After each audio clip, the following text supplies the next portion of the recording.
Even though the doctors said I might die, my parents left me in the intensive care unit to go to my brother's party. I'm Olivia, 27, and I lie in an intensive care unit bed with sensors monitoring my failing organs.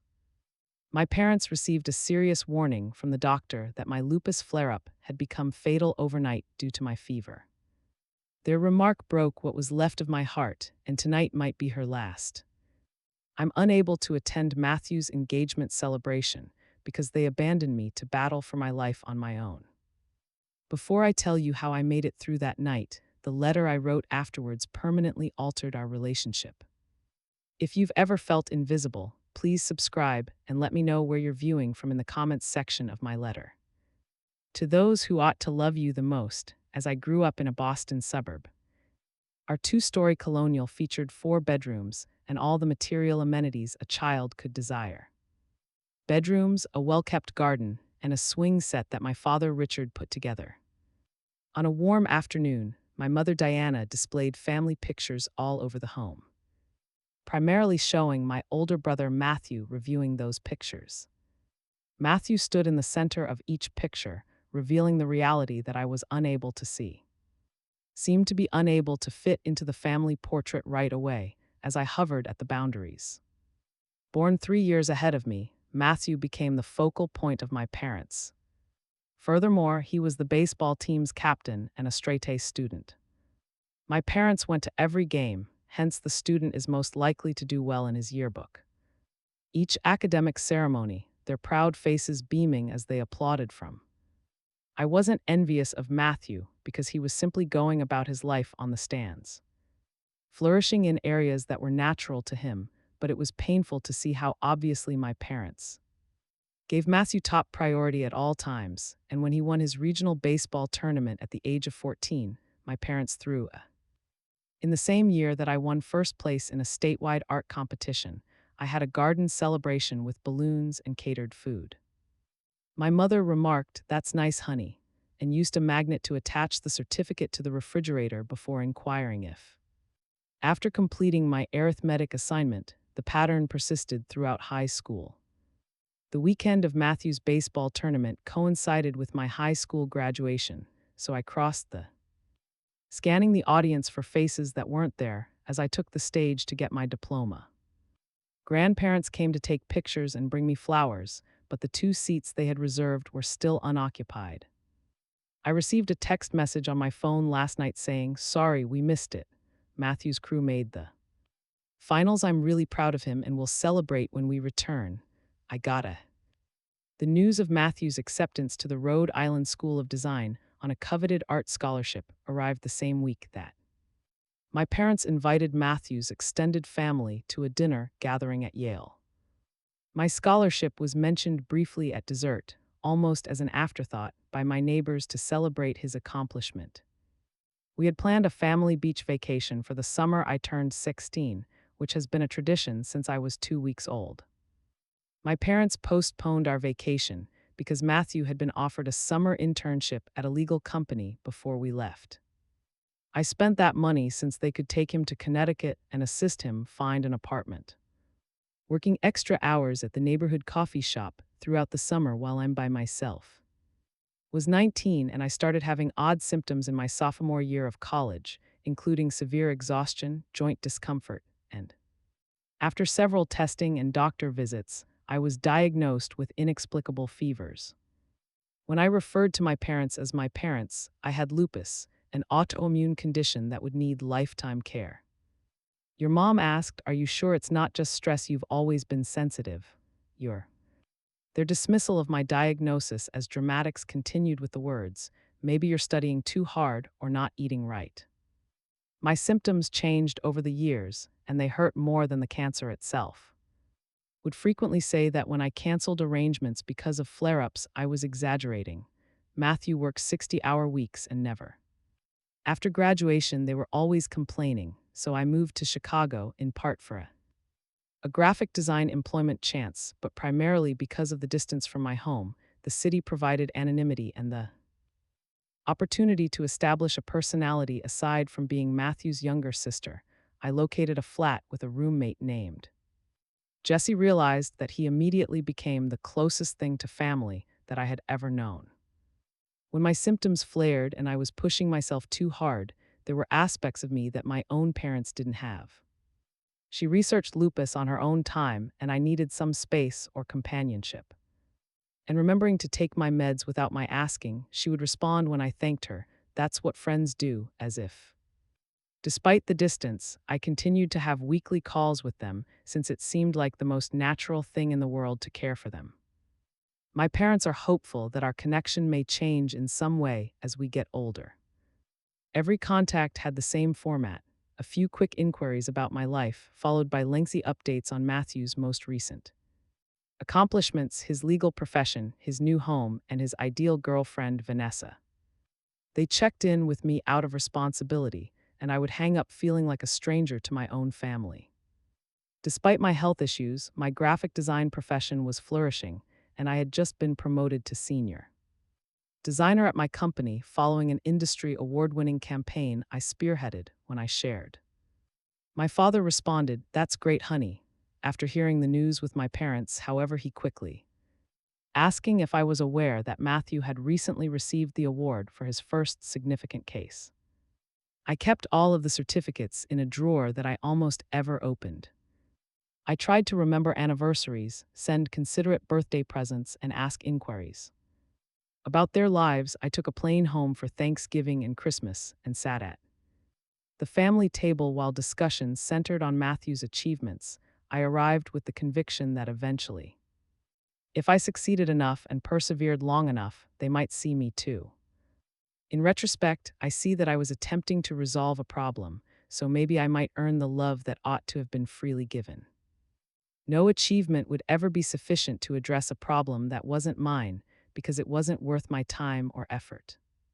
Their incapacity to equally divide their love and care among their kids, but realizing that, despite my intellectual limitations, I persisted in seeking to be featured in a family portrait. Like any other Tuesday, I woke up with the same ache in my joints that told me that my life had changed forever. A mild flare-up of lupus that was painful but controllable, so I took my drugs with. By noon, I had eaten breakfast and got ready for a day of working remotely, but something had changed. The pain had become unbearable, and the fever had started to rise gradually with each breath. Became a deliberate effort, as though my lungs had lost the ability to carry out their fundamental function. I texted my parents, experiencing a breathing difficulties and a severe flare-up fever of 102, may require hospitalization, 20. My mother answered a few minutes later, saying, "Take some Tylenol and rest. You'll be fine by morning." Recall when Matthew got pneumonia during finals week, my father had remarked. Even so, child, he aced every exam he took, as the afternoon wore on. My health quickly worsened in the evening, and my fever increased too. My vision became blurry at 104 degrees, and the 12-step bathroom appeared insurmountable. I attempted to phone Jessie on the drive, but she was in Detroit for a work trip. The last text I was able to send her last week was awful, truly disgusting, and my phone slipped out of my sweaty grasp. Articulate, but as consciousness started to fade, that was all I could do. I couldn't tell if I heard the faraway sound of keys hours or minutes later. When Jessica's voice yelled my name in the lock, it became urgent since she had a meeting in Detroit. Ended early, which was probably a good thing because I thought she was cool. Her gasp was heard by a hand on my hot forehead, followed by the blur of her calling. When she told the dispatcher about my symptoms, her voice sounded as though she was underwater. She confirmed that she has lupus. "Oh my gosh, my autoimmune fever is 105.3. I'm barely aware. Please hurry." I remember the hurried ambulance ride as a series of disjointed impressions. Oxygen mask on my face, the wail of sirens, the shock of the stretcher being loaded, and the brilliant lights overhead. The emergency room was in disarray as Jessie's hand gripped mine while she rattled off my medical history to the paramedics. Doctors yelling commands, nurses putting IVs, and urgent warnings beeping from machinery. Blood tests, medications, and phrases that flowed through my veins. I knew enough about sepsis, multi-organ involvement, and autoimmune crisis to Feel afraid, but I didn't have the courage to show it after the initial panic. I was admitted to a standard hospital room. Her voice sounded tense when she called my parents. The next afternoon, they arrived with her in control of her rage as she described the seriousness of my condition. My mother remarked, "You gave us quite a scare," as they wrapped up their workdays before making the 30-minute drive to the hospital. My father stood at the foot of the bed with his hands in his pockets, she said, sitting into the visitor's chair and looking at her phone. Occasionally looking at the baseball game on the tiny TV in the room. Within minutes, the talk shifted to Matthew and Vanessa's unexpected engagement, which was to be celebrated in 3 days at a fancy celebration. While downtown, my mother looked through her phone, debating meal options and showing me pictures of the place. She exclaimed, "It's going to be the event of the season, and everyone will be there," as machines monitored my vital signs next to her. My father's colleagues at Matthew's law firm are the Sullivans, Hamiltons, and checked his watch 30 minutes later. "We should leave, Diana, as we have a meeting with the caterer at 6. Without mentioning my prognosis, I made a casual promise to check in tomorrow. I didn't talk to my doctors about how close I had been to passing away in the previous 48 hours.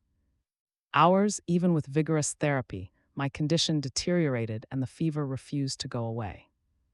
To shatter, blood tests revealed that my kidney function was deteriorating, and the anguish increased until each breath felt like taking a glass. Jessica came every day with my favorite moisturizer and a gentle. With her home blanket and sincere care, she posed concerns that the doctors were unable to answer. Answer never looked at her phone throughout her visits when your parents called, and she held my hand when the pain reached its pinnacle. She stated that they wanted her expression to be carefully neutral on one visit. I looked at the wall to see if you would need a transport home from the hospital for Matthew's party, but I was unable to respond to the hurt Linda. My night nurse observed the sporadic. She became subtly possessive during family visits and would bring extra Jell-O cups. During long, uncomfortable evenings, gently adjust my pillows and converse with me. "Your friend Jessie, she's a good one," Linda said when she couldn't sleep. While looking up how long I've known her, I managed through cracked lips for 3 years. Linda nodded, her eyes showing understanding. "Better sister than my actual family," she said. "On my 3rd hospital stay, some families never find out that, honey." My temperature rose to 106 degrees during the night as my oxygen levels started to dangerously decline. And my blood pressure fell. Linda contacted the doctor. Her eyes were betraying her, but her movement was adequate. Dr. Wilson expressed worry after evaluating me and directed that I be sent right away to the. As orderly was getting ready to transport me to the intensive care unit, I requested Linda to. Calling my folks would undoubtedly help them comprehend the seriousness of an ICU transfer. Considering my circumstances, they would undoubtedly arrive and remain the last chance of a. Despite 27 years of proof to the contrary, the child's desire for parental comfort continued. On the contrary, Linda vowed to squeeze my hand and say, "I'll call them honey." The ICU was quieter than the normal floor now, and the monitoring was more. The personnel could see every patient room from the central nurse's station. Patient ratio meant that I would never be alone for very long because devices monitored the body's deteriorating attempts to endure the emotional seclusion had never been more. I waited anxiously for my parents, listening to every noise in the corridor and keeping an eye on the door, wishing that they would eventually prioritize me when it really mattered. The following day, Dr. Wilson, a tall woman with gentle eyes and prematurely gray hair, arrived. Mourning with my charts, and after carefully assessing me, her face grew. Sincerely, I watched her pass through the glass walls of my intensive care unit. She welcomed my just-arrived parents and led them to a tiny consultation room across from the nurse's station. The seriousness in her body language conveyed everything to me, even if I couldn't hear them.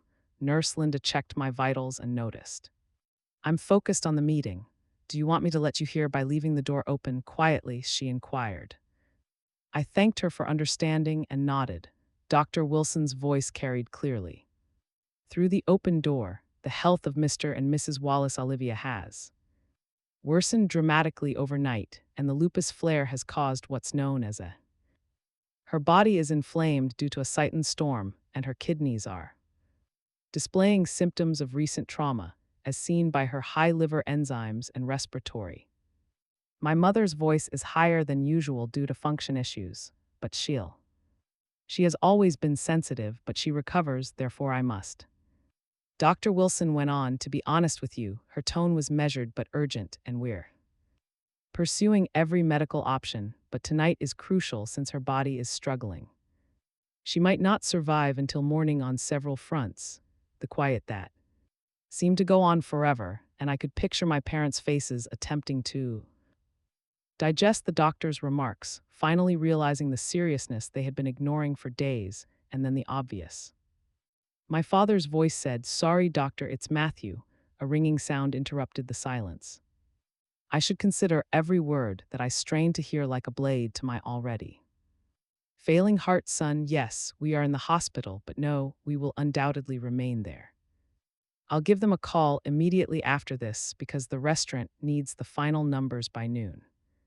Dr. Wilson, as my father concluded the call, my mother's voice interrupted. "I know this is serious, but Matthew's engagement party is tonight, and we've been.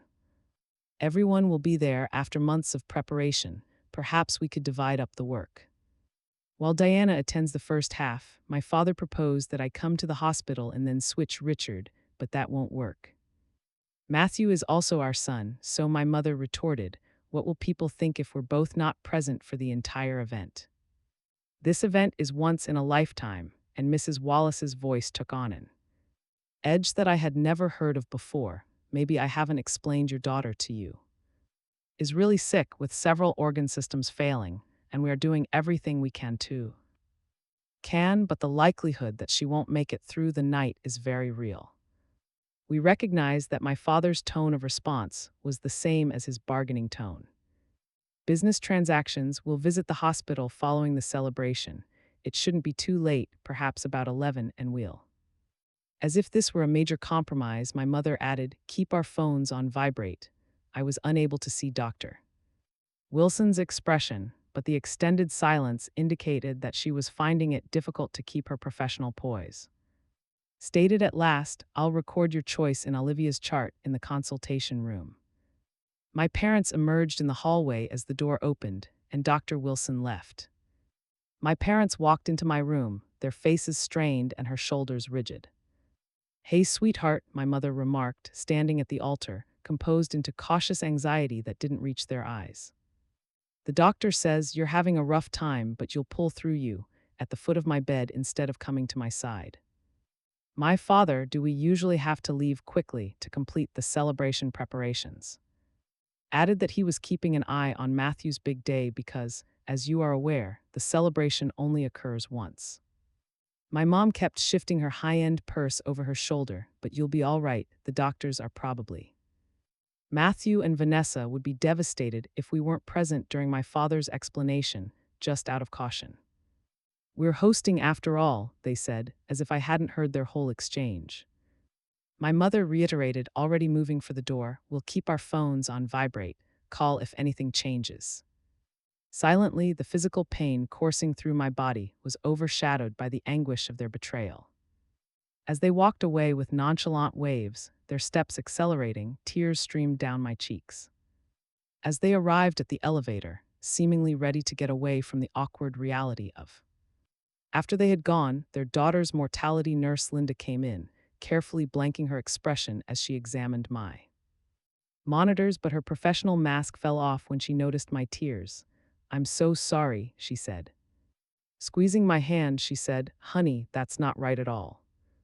I averted my face, unable to react as the sobs tore through my swollen lungs, each one sending a sharp ache into my chest, but the physical pain paled in comparison to the deep wound caused by their desertion. Jessica came after. Her face flushed from hurrying, and after glancing at me, she realized that something was seriously off beyond my physical condition, and when I finally explained what had occurred to her in between gasping breaths, her face changed from. Her voice rose until Linda heard her demand, which ranged from sheer anger to concern.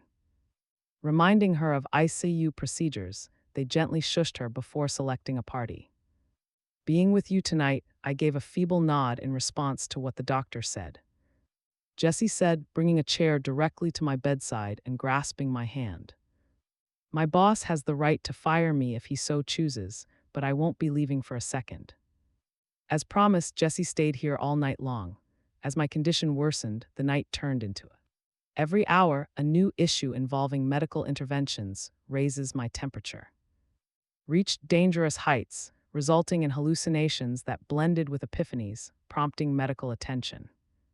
My meds were changed several times as my oxygen levels fell and more IVs were added. Placed cooling blankets and took them off as my body alternated between shivering cold and a searing fever. Jessie held my hand the entire time, cleaned my brow, and vehemently defended me when. Unlike my parents, who never checked their phones, I was unable to speak for myself. Never brought up other commitments, never gave me the impression that my issue was in. Annoyance during a brief period of clarity in the early morning hours when nearby machinery beeped urgently, and as medical personnel attempted to stabilize yet another emergency, an idea struck them. I realized clearly that I had spent my entire life looking for people's love and approval. I was essentially unable to give it. Long before my organs failed, I was dying on the inside. Perpetually trying to get attention, which never came from molding myself into forms that would eventually be seen, Jessica. I'm here, she said in a murmur that was barely audible over the machines during the brief minute we were alone. Replied right away, bending near, and if I survived this, I was able to. She held my hand and said, "You will, and it will as everything changes with labored breaths." When the ICU windows opened at daybreak, something changed, not just in my determination.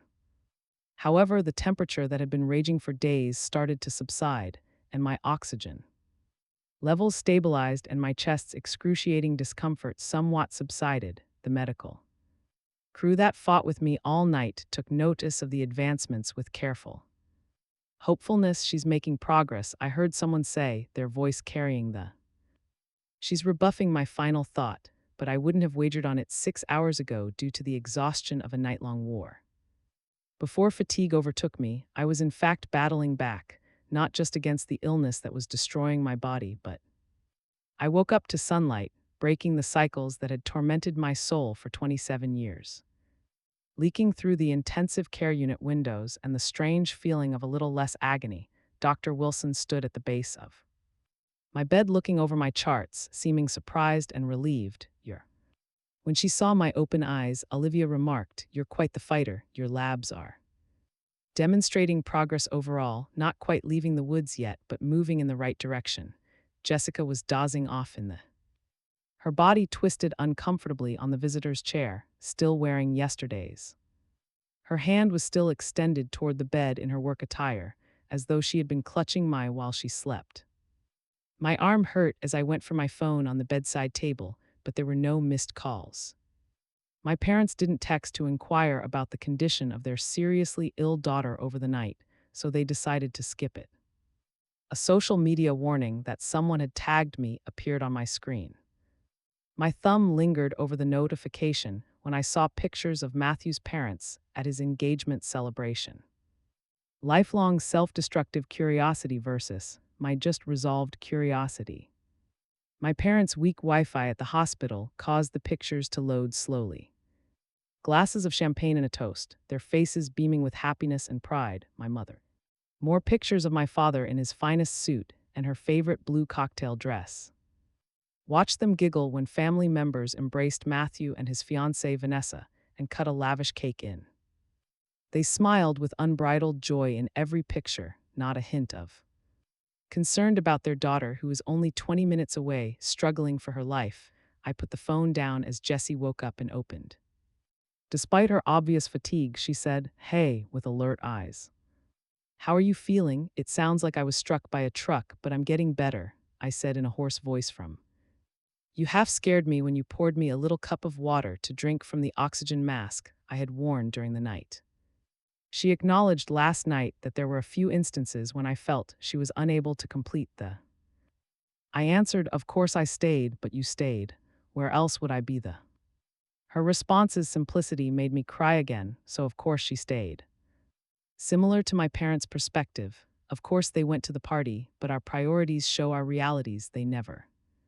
Called, I muttered, not once all night. Jessie's face grew serious. I noticed the party pictures on her phone and kept checking it, hoping maybe they would at least text to check in. Although they appear to be carefree, Jessica took my hand with caution, keeping in mind the four-live may I. Say something that might be difficult to hear, and I nod.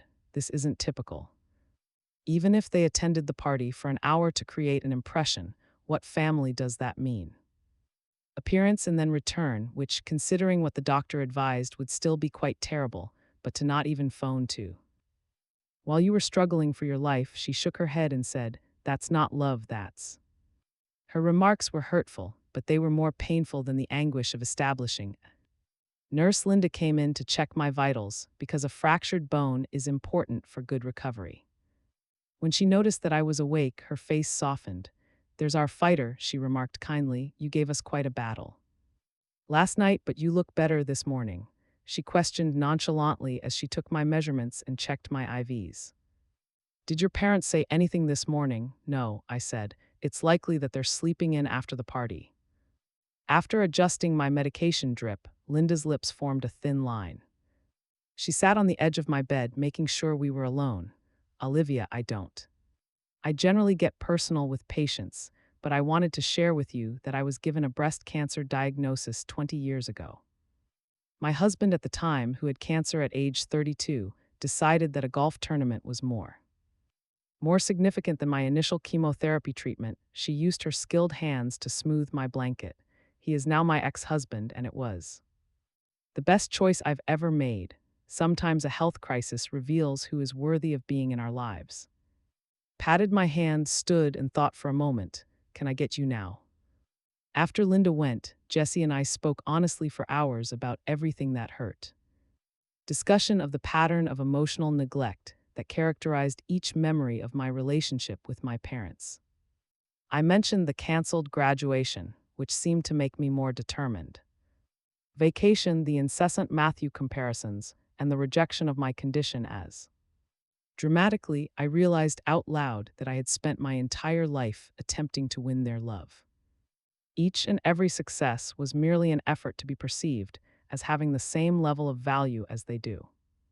Jessie whispered, Matthew, you shouldn't have to earn your parents' love. Since the medication helped me to clear my head and reduce my fever, it should be freely administered. As time went on, I noticed that I was thinking about the near-death experience with surprising clarity. The shroud of denial I had been living in for years had been blasted away by experience. Realized that until I made a change, my parents would carry on with their pattern of emotional neglect as. I finally stated, I can't do this anymore, as I kept accepting it. I can't keep letting them crush my heart, so I'm hoping they'll suddenly change. Jessica nodded, but whatever. I need time to recover both physically and mentally, therefore I can't return to my apartment alone myself in this state, but I also can't stand the idea of them acting like worried parents all of a sudden. That the party is finished, come stay with me. Jessie provided the extra room right away. Tiny, but it's all yours for however long you need it, and I can assist in shifts. Al was Jessie's 2-year boyfriend till you're back on your feet. Are you certain I'd be a calm graphic designer who had always accepted me with ease from extended family? Lot to deal with now, Jessie stated firmly. I've already offered when I contacted him last night, and it became clear to me that I would get better somewhere else without my folks' help. Worry when it worked for their timetable, but first I needed to clarify my role. Could you please bring me my laptop? I took my laptop out of my suitcase and sent an email to work informing them that I was taking a medical absence. As she went to get coffee, I opened a new document and started writing, not at work but to my family. The words came naturally, as though they had been waiting for years too. The letter wasn't written out of anger, since anger took energy that I didn't have. was unambiguous and definitive in recognizing the lifelong pattern that had led to the ultimate betrayal last night. It wasn't a door slammed shut when I stated my choice to recover somewhere else and establish terms for any future interactions. Forever, but with a clear boundary set, I would no longer take crumbs of attention when it was convenient for. By the afternoon, I would no longer minimize myself to fit their story. The degree of medical improvement was so great that Dr. Wilson talked about the prospect of discharge with intense. She reluctantly started by saying, home care in a few days. Normally, we'd want family present for discharge planning. I interrupted my roommate Jessie, who has already made arrangements to take care of me. Work from home over the following 2 weeks, and Dr. Wilson's face showed that I see that we should revisit the warnings regarding drug scheduling. Indicators to look out for in follow-up consultations, she appears to be quite competent. I can attest that Linda came back for her shift that evening more than capable, and assisted in organizing the specifics of my release in contrast to the hospital's usual recommendations, her discreet assistance, and subtle system manipulation on my behalf was another instance of sincere concern that brought attention to the lack of the similar to how your parents named the desk in my own family, she said. They promised to visit this evening once they recovered from last night's incident and helped me sit up to eat dinner. Recovered from festivities while I recovered from near death was written with a careless malice. Solidified my choice, Linda. Could you just help me leave before they arrive? She looked at my face and then gently nodded, allowing me to see what the sun could do. Already set when my parents arrived at the hospital about 24 hours later. My mother brought a little potted plant from the hospital gift store after dropping me off at what might have been my deathbed. My father's generic blue foil wrapper still had the price tag on it. I was surprised to see Matthew walking with them, seeming bored as he checked emails on his phone, and a little irritated that they are still wearing the formal shirt and slacks from the last night's festivities via the ICU surveillance footage Linda had captured. I sat in discharge papers now, watching their approach from the wheelchair up on the nurse's station monitor. Jessie was waiting at the service door with her car and her signed items packed. Linda stated that they had just exited the elevator and that although her voice was carefully professional, her eyes were. I nodded abruptly in appreciation for the hospital gown and robe, knowing ready. That concealed my limbs trembling, which was caused by the magnitude of the stride I was taking rather than dread, on the monitor My mother entered my room first, flashing her practicing smile as I watched my family arrive. She hesitated as she noted that the bed was vacant and that all of her personal belongings were gone. Matthew lingered in the doorway, browsing through his phone, while my father furrowed his brow in perplexity. I heard my mother say to no one in particular that there must have been a mistake because my father entered Olivia's room. Please pardon me while I search the corridor for a nurse. Has my daughter been transferred to another? Olivia Wallace Linda gently squeezed my shoulder in the room before. As I moved out from behind the nurse's station to stop them, I noticed how she changed from the warm Mr. and Mrs. Wallace, a kind women who had assisted me all night, are models of clinical professionalism. Confirmed that her voice was heard on the microphone of the security monitor. Miss Wallace asked for discharge against medical grounds yesterday while searching for our daughter Olivia, who was in this room. Linda gave suggestions, but her posture was stiff and her tone was bland. The paperwork was finished about 40 minutes ago, and my mother repeated the discharge. Unbelievable, but she was very ill and in the intensive care unit. Careless, my father continued, raising his voice to ask, where is she? Where are her parents? Possess the knowledge that Miss Wallace is an adult with HIPAA-protected privacy rights. Linda responded with ease and left detailed directions about her information. But she did leave you something. She pointed to the bedside table where my mother grabbed my sealed letter. My father reached over and tore open the package with his well-groomed nails. Matthew finally looked up from his phone and sighed as he read over her shoulder. I have that tennis match at 2:00 and Vanessa is waiting for brunch. Can we go now, please? Neither parent.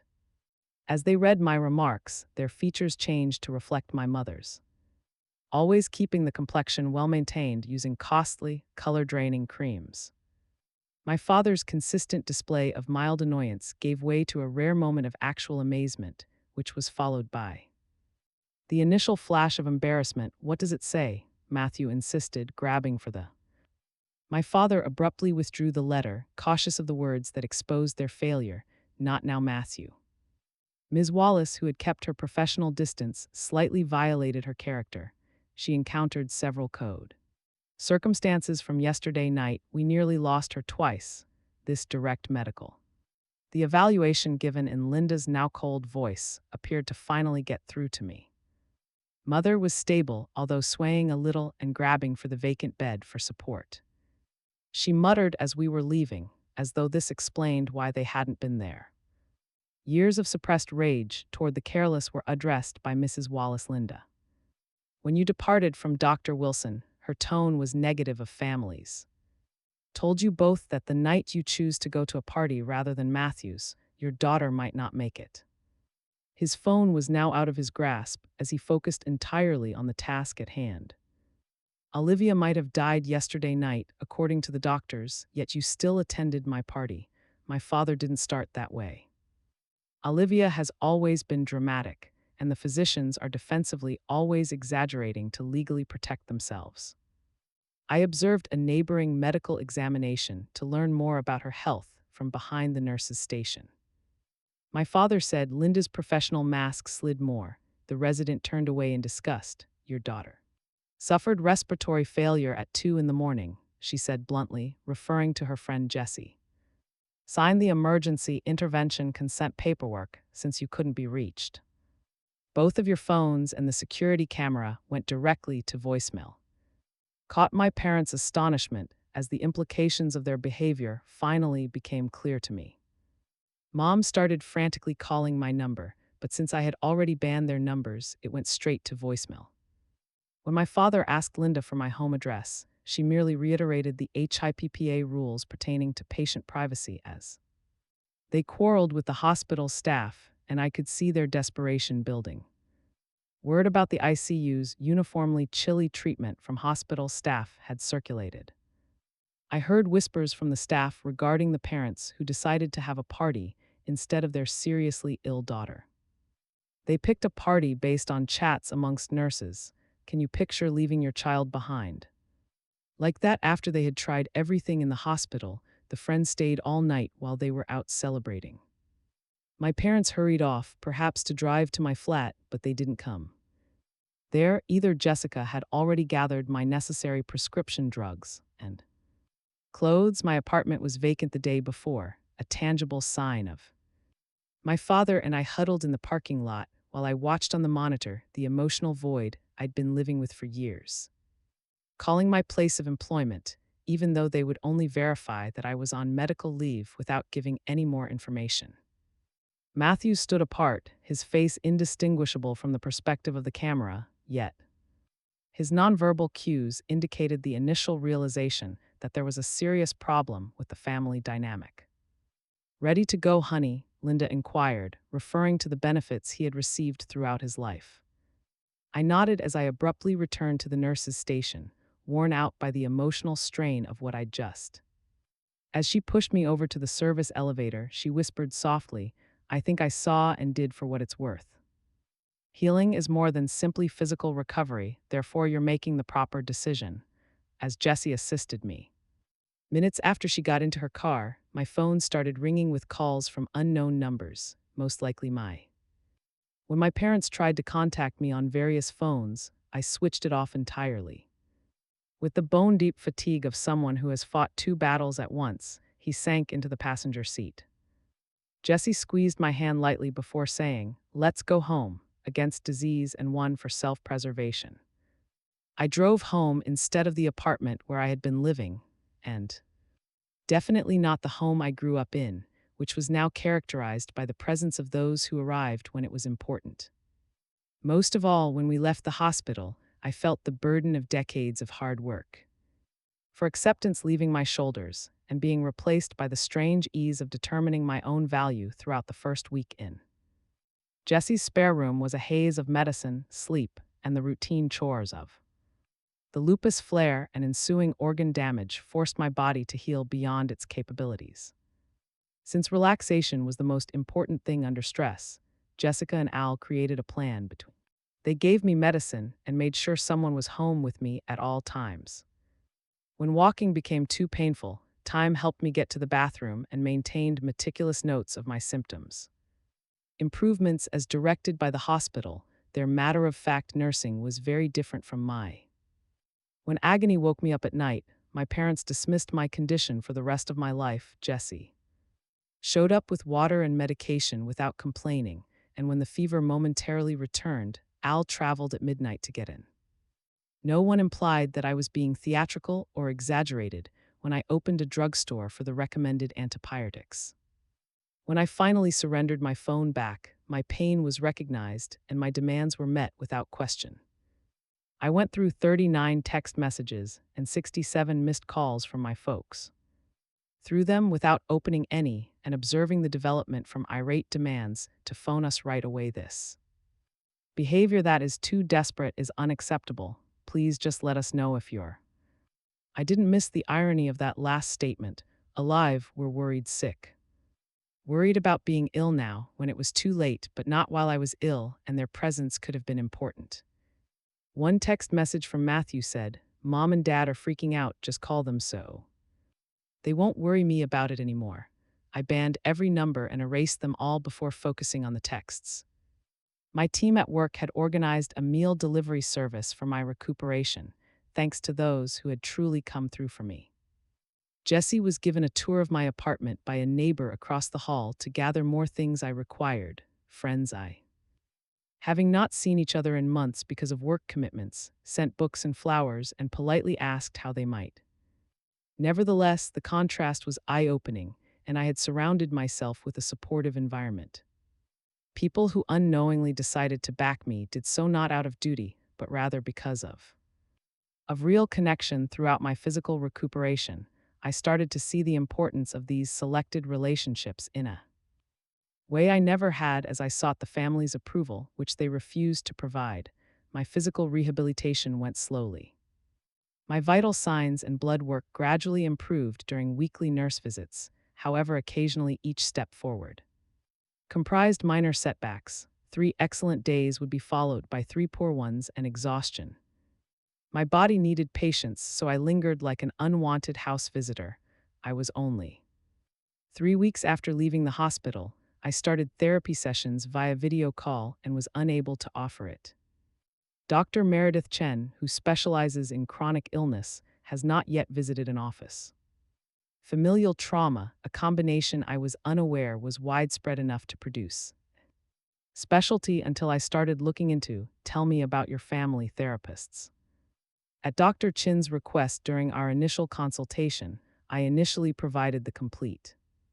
Without downplaying or offering justifications, I recounted the early years of Matthew's dominance, the pattern of squandered opportunities and underwhelming accomplishments, and the denial of my illness as hyperbole, and lastly, the defection of the ICU that had destroyed the ultimate threat. Of Link, what you're explaining, Dr. Chin's well-considered statement is a classic. The scapegoat golden child dynamic. Your brother was portrayed as the one who could do no wrong, whose needs were given priority, whose accomplishments were honored, and you were portrayed as the person whose accomplishments were downplayed, whose demands were subordinated, whose whole experience of hearing this pattern described and understanding it was widespread enough to have raised doubts about reality. Terminology offered a surprising sense of relief because the issue had never been worth my time. Roles were assigned long before I had accomplishments to brag about or downplay. The most significant thing to recognize that none of this represents your true worth, Dr. Chin added. Your parents' failure to love you as you deserve is a result of the duties they have allocated you inside a dysfunctional system. Says nothing of your value and everything of their limits. Those statements became a mantra during the weeks that softly repeated when uncertainty began to creep in over restless nights as my physical strength gradually returned. I established new boundaries that respected my recovery, and I modified my phone number providing.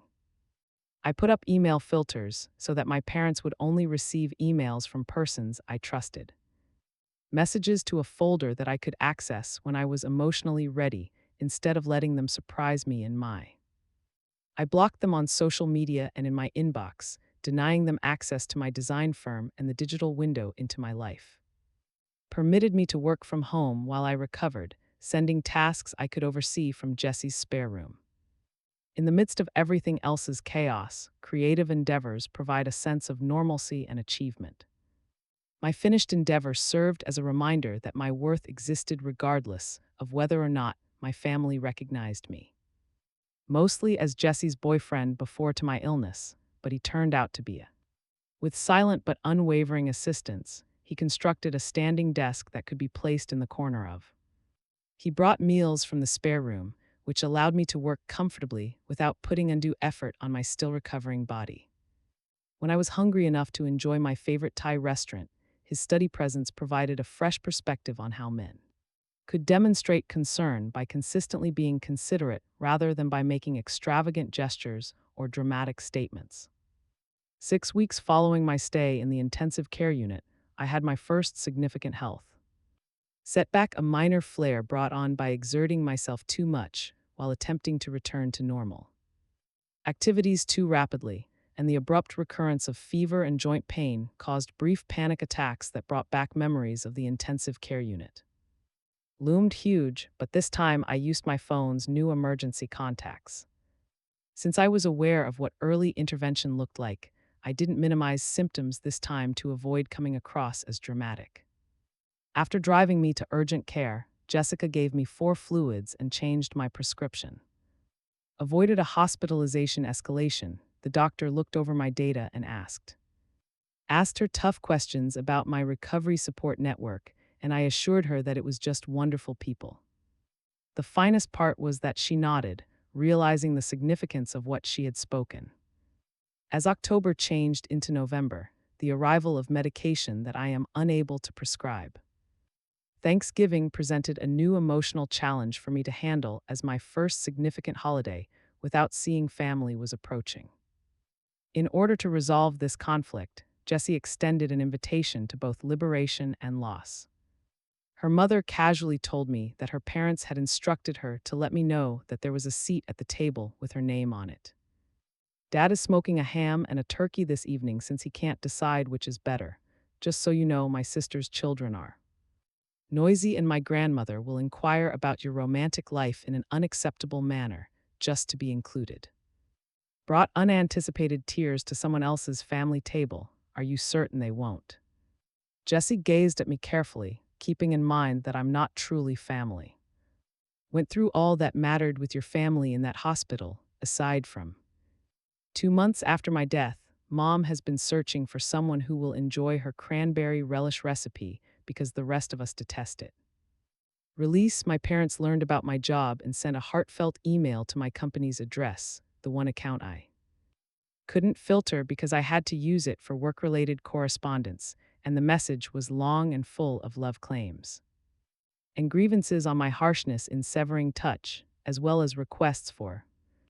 Reading about reconciliation made me feel anxious, which led to another minor outburst that showed how my physical health was severely impacted by the emotional wounds. Thus, Dr. Chin assisted me in creating a concise response with clear limits. I'm safe and becoming better, but I'm not prepared. Regarding contact after this message, I will get in touch as soon as I feel capable of reestablishing contact. Please be considerate. This limit as an essential component of my recovery, and the response arrived in a matter of minutes. Pages of explanations and arguments for the decisions they had taken. Insisting that I was exaggerating, Dr. Chin assisted me in seeing that they weren't as fair reasons, but as attempts to restore the previous dynamic in which my reality could be disregarded and their thoughts. Narrative may take over, so I decided to concentrate on starting over without the story. December marked another important step in my journey toward acceptance after years of searching for it. Own flat in the same structure as Jesse and Elle, and the close proximity kept me. Support network while enabling me to regain autonomy as my health improved. My new location turned into a physical expression of my inner metamorphosis, centered on art I like rather than what other people might find impressive. Set up more for my comfort than for show, it's a haven rather than a display space, and I painted one wall the brilliant. My mother often referred to turquoise as garish, and she displayed a collection of my own photographs that had previously been kept in portfolios, and once Chicago's winter arrived, I started writing about my initially in personal notebooks, then in a chronic illness blog, and the first post on family dynamics when those who should care don't. Navigating a health crisis by alone, many other people with comparable situations left comments. Showed me a network of people dealing with both chronic illnesses and the complex grief of. A commenter mentioned family members who were unable or unwilling to offer sufficient assistance. I've never been able to adequately describe an event to others, but reading this was like finding the right words. Thank you for making. This comment made me feel less alone since it prompted another post, which in turn prompted another one. The blog served as a therapeutic release and an unanticipated way to interact with other people who were walking identical routes with every story we exchanged, the guilt I'd held, and the conviction that I had to be essentially unlovable if my own parents were unable to put me first, thereby diminishing me. 3 months following the ICU stay, I got a surprise communication from Matthew that wasn't like our. Olivia's parents' messages were brief and unusually thoughtful. I've been reflecting on a lot of things since the hospital incident, and I'm beginning to see some. Vanessa pointed out several trends that I had never observed before, which unnerved me, but she's definitely right. I'm not sure whether you want to hear from me at all, but if you want, perhaps we might speak at some point. Matt, don't feel obligated to use. I found Matt, not Matthew, to be more meaningful because our parents had always insisted on using his entire name because this minor defiance implied that the moniker was too popular for their golden child. Modifications I wasn't able to evaluate completely yet, so I stored the email to think about when I felt. The bridge to my brother was stronger than the one to my parents, but it wasn't essential. Destroyed beyond repair, but any restoration would take place under new conditions. As winter gave way to early spring, I recognized with clarity the dynamics that had shaped us both. Bodily well-being returned to normal, but lupus was never cured. But handled with more care and attention than I had previously given it, and my emotional well-being also found a more solid basis as I discovered how to trust my own feelings instead of looking for outside validation of their veracity. 3. I was now filling my own life in ways I never would have thought possible months after leaving the hospital bed empty. Limits that safeguarded connections that fostered productive labor, and 6 months later, I began to feel that my value had never been based on my family's acceptance of me. Chicago's lakefront was completely changed after that dreadful night in the intensive care unit. Walkway was filled with flowers, and my life had also flowered into something more powerful that I could hardly identify. My physical health has stabilized under a new treatment that was more genuine and firmly based in self-respect. Protocol created in collaboration with a lupus-focused rheumatologist we'd located. Drugs that controlled symptoms without crippling side effects taught me to pay attention to my body's cues. Instead of enduring discomfort to demonstrate that I wasn't being theatrical, I practiced regular yoga, ate a healthy diet, and got enough sleep. Became unavoidable components of my regular self-care routines instead of self-indulgence. My career had not only rebounded but flourished, and the insight I got from my near-death experience made my I was promoted to art director and now oversee a team with a creative vision and priorities. Among 5 designers on advertisements that showcased my just discovered true voice. Colleagues commented on how my work has changed, becoming bolder, more distinct, and less focused on universal Most importantly, I had established a network of selected family members who offered the support my biological family members, but Al and Jessica remained my closest acquaintances, but the community had grown to include neighbors, coworkers, members of support groups, and blog readers who into actual relationships. My apartment's weekly dinner parties had mismatched chairs that were taken from diverse potluck contributions and discussions from different homes that flowed until midnight. I had never felt so truly seen or laughed so unrestrainedly. My parents had persisted in trying to get in touch with flowers during these months of change. Letters were delivered to my place of employment, addressed to my previous home, and even showed up at my residence without warning. Despite being informed of the situation, security had not permitted them to enter the building. This included the tacit assumption that I would eventually rejoin the group and that my disobedience would soon end. Of course, I ultimately consented after giving it some serious thinking and attending numerous treatment sessions. To meet them in a cafe 3 blocks from my apartment that is neutral.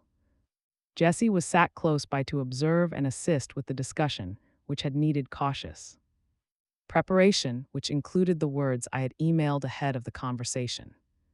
Would endure precisely 1 hour, and any effort to shorten my experience would result in the meeting right away. No talk of getting back to normal would be allowed because that normal had been profoundly problematic. They both showed their on time and appeared older than I had remembered, and my mother had shed some pounds. As they got closer, my father's hair revealed more gray at the temples, and her luxury clothing were a little slack on her body. Reluctantly, as though uncertain of how to greet a daughter who had cut herself off from their lives, at my table. My mother remarked, "You look good, thank you," with a little catch in her voice. Said, indicating the chairs across from me, "Please sit down and continue the conversation that." Following demonstrated the varying potential for development that defined the majority of human relationships. There were times when appeared to be sincere regret on my father's part for admitting that the ICU episode was a horrible error in judgment. My mom crying as she said that she had been thinking about that night for months and wished we had made a better decision. But these epiphanies often gave way to ingrained habits. Tries to shift the blame by downplaying the fact that we visited the hospital earlier that day. If you had told us directly, the doctors would have made it apparent how important it was and suggested shared responsibility. How awful you were rather than having Jessie call every time I composedly reiterated my boundaries until they changed it, and I'm not here to argue about it. Stated that I'm here to see if we can develop a fresh relationship with different boundaries and expectations. I almost died emotionally and physically from the previous relationship. We had loved you for a long time, and my mother insisted on holding my hand. I kept my hands in my lap across the table, and you loved me as best you could, but that love came with circumstances that were detrimental to me. I needed to feel appreciated and given priority. My father shifted uneasily, but it never happened, just like Matthew. Intended to diminish your significance. Impact is more significant than intent, I responded, repeating Dr. Chen's remarks, and your decisions caused me to feel invisible and undeserving for the rest of my life. The hour flew by as they established rough guidelines for the upcoming monthly phone calls with precise timing. Restricts no surprise visits, respects my medical needs without doubting their legitimacy, and doesn't put any pressure on me to go. Family gatherings that made me feel emotionally uneasy as we got ready to separate ways. With tears in her eyes, Mother pleaded, "Will you ever forgive us?" The inquiry wasn't surprising, but my response took me by surprise. In the sense that I no longer have resentment toward you, I have already forgiven you. It was too much to bear, but forgiving means I've let go of the hurt and doesn't imply going back to the place that caused it. Hope that you might have been someone else. I'm making a life that respects my needs, whether you can give it or not. They departed feeling disturbed, but contemplating whether long-term change will occur. Observed, but my health was no longer reliant on their weekly metamorphosis. Following this meeting, Matthew sent me an email, not the first since he initially contacted me, but the most Significant, he asked for a meeting apart from our parents, saying there are. He said things I was blind to for a while, but I'm beginning to understand about our family that I need to talk about. Long time, when we finally met at a park by the lake, I saw a brother I hardly recognized, who was modest, thoughtful, and Vanessa has grown more conscious of how our family dynamics have influenced us both. He had been pointing out things ever since we were married, and when I told her, he described seeing sailboats float across the harbor. She was appalled by what transpired in the hospital and kept inquiring about our early years that I was unable to answer. Responses such as, "Have your parents ever missed your activities as much as they missed mine?" And I discovered that he never once mentioned his developing understanding of the part he had unwittingly played in the family structure, which I did not invent. Golden kid dynamic, but I never questioned it since I profited from it. "I apologize, Olivia. I should have noticed what was going on with you." His apology was different from ours. His parents arrived without expectations or credentials, and he didn't want anything right away. Intimacy or for me to relinquish boundaries. Instead, he only recognized the fact that I had to live with. "Despite his own involvement in it, Vanessa has been helpful to me," he remarked, adding that she calls me. "She's teaching me how to be different from who I was brought up to be when I revert to old family habits." This talk signaled the start of my brother and I gradually repairing our friendship, not immediately. Proximity of film reconciliations, but a steady, genuine relationship founded on. 3 weeks later, I consented to appreciate one another instead of being given family roles. I brought Jessie to my parents' house for dinner, which was the first time I had been there since I was admitted to the hospital. Assistance and set a precise departure time beforehand, the evening went rather smoothly. Until dessert, when my mother started to wonder if I was still saying that lupus is impacted by job stress. Symptoms without fuss or a long justification, I stood and thanked them for dinner and left my phone as a basic reminder of the barrier I had set. Called several times on the way home, but I didn't pick up, so the following day I sent an example of the rejection of my health experiences that I can no longer tolerate was a brief email sent last night. Hours later, my mother said, "If you're willing to respect that boundary, we can try again in 2 weeks." First unqualified admission of guilt. "You're right, I reverted to my old behaviors. I apologize and it was a modest move, but it was important in its simplicity. We'll do better the next time." And non-defensiveness. As my ICU stays 1 year anniversary drew near, I found myself thinking back on how, ironically, being close to death had allowed me to live the adventure more fully. Had not been linear. On some days, it still caused me to be sad about the family relationships I had hoped to be angry about. The years spent looking for praise that never materialized, or the weariness from upholding inappropriate boundaries. Dr. Chin has been essential in helping me understand that recovery is a continuous journey rather than a final destination. She reminded me that some days will be more difficult than others, saying, "The objective isn't to never experience sadness about your family history, but on the precise anniversary of the night my parents died, to create a life rich enough that the suffering doesn't define you." I collected my selected family in my hospital bed and preferred Matthew's party. Apartment to celebrate rebirth, not to remember disease, as Jessica had called it. My Phoenix day was the day I rose from the ashes of both an emotional and bodily disaster. I momentarily excused myself to my bedroom during the party because of the destruction, where I removed the letter I wrote to my family from my hospital bed a year prior. The words perfectly conveyed the unfiltered agony and resolve of that instant, but they belonged to a previous iteration of myself, so I replaced them with a new letter. This one to myself, pledging to maintain boundaries of self-respect that safeguarded, without withdrawing, and having the guts to continue creating a life that is in line with my own needs and beliefs. The lessons of the previous year had changed me in ways that were both obvious and subtle. Discovered that when someone shows you where they are in their life, a crisis might disclose their genuine priorities. Their behavior, I realized for the first time that limits aren't punishment but protection, restraining those who can hurt others and making room for healthy partnerships. Discovered that a chosen family can withstand biological ties based on mutual caring as opposed to duty. I had come to the realization that almost losing everything in terms of health. Old identities and family ties had assisted me in discovering who I was more deeply. Genuine ways that I'd learned that it's possible to forgive without forgetting that letting go of anger doesn't need to go back to dangerous situations, but more significantly, I discovered that my worth had never been based on what other people thought of it. The external confirmation I had been looking for had always been there, waiting for me to pick it up as I went back to the living room to join my friends. I felt a sense of calm that had escaped me for 28 years as their chatter and laughing enveloped me like a blanket.